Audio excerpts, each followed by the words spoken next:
अगर आप अपना इंटेंस लेवल का इनर वर्क कर रहे हैं, जैसा कि मैंने आपको कुछ रिचुअल्स बताए हुए हैं 21 डेज के, और कुछ नंबर ऑफ टाइम्स आपको चीज़ें रीड करनी होती हैं।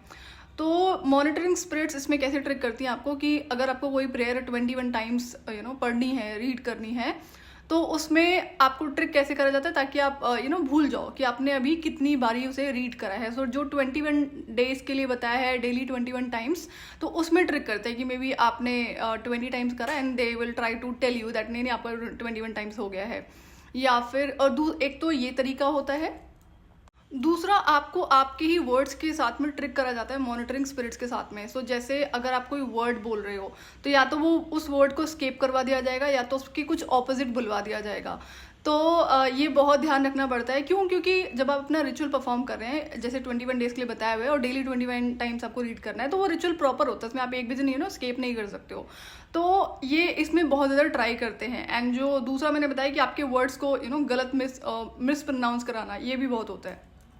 तो जब इनर वर्क में आपके पास में बहुत सारा काम होता है करने के लिए, जैसे कि चाहे रीड करने के लिए बहुत कुछ है, जनरली ये रीडिंग में ही प्रॉब्लम्स क्रिएट करते हैं।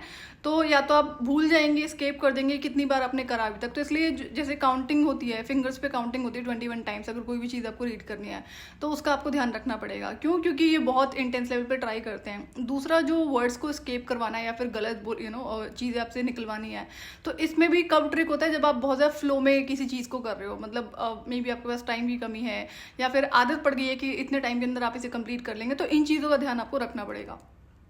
पहली बात तो इनकी कोशिश होती है कि आप अपना इनर वर्क कर ही ना पाओ। दूसरा, अगर आप कॉन्टिन्यूसली से कर पा रहे हो, जितना भी स्टबर्न होकर आप कर रहे हैं, तो उसमें आपसे चीज़ें स्केप करवाना या फिर गलत प्रोनाउंसिंग करवाना, आपके जो वर्ड्स होते हैं, देखो जो हमारे प्रेयर्स होते हैं उसको आपको एज इट इज़ ही पढ़ना होता है, उसमें गलती का कोई चांस नहीं होता है। कभी कभार हो गई, दैट इज़ ओके, बट जब आप रिचुअल परफॉर्म करें तो यू मेक श्योर कि ये नहीं होना चाहिए। और अगर कोई भी रिचुअल आप 21 डेज के लिए कर रहे हैं, तो उसमें अगर आप लिख कर नहीं रखोगे किस दिन आपने रिचुअल स्टार्ट करा, तो ये उसमें भी आपको ट्रिक कर लेते हैं कि हाँ भाई इस दिन स्टार्ट करा था और इस दिन कंप्लीट हो गया। तो ये चीज़ें जितना आप लिख कर करोगे उतना अच्छा रहेगा। लेकिन जो चीज़ें हमें डेली रीड करने वाली होती हैं, जो 21 टाइम्स आपको रीड करना है, उसको तो लिख कर हम नहीं रीड कर सकते ना। वो तो पता ही आपको, आप अगर बैठ कर रहे हो उस चीज़ को, तो आपको फिंगर्स पर ही काउंटिंग चलेगी। बाकी का तरीका I am not sure, but this is how I did.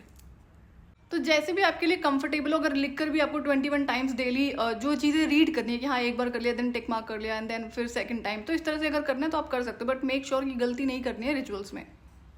तो ये चीज़ें आपको इसलिए पता होनी चाहिए कि ये चीज़ें करी जाती हैं एंड इस पर आप ज़्यादा ध्यान देकर अपना इनर वर्क कर सकें।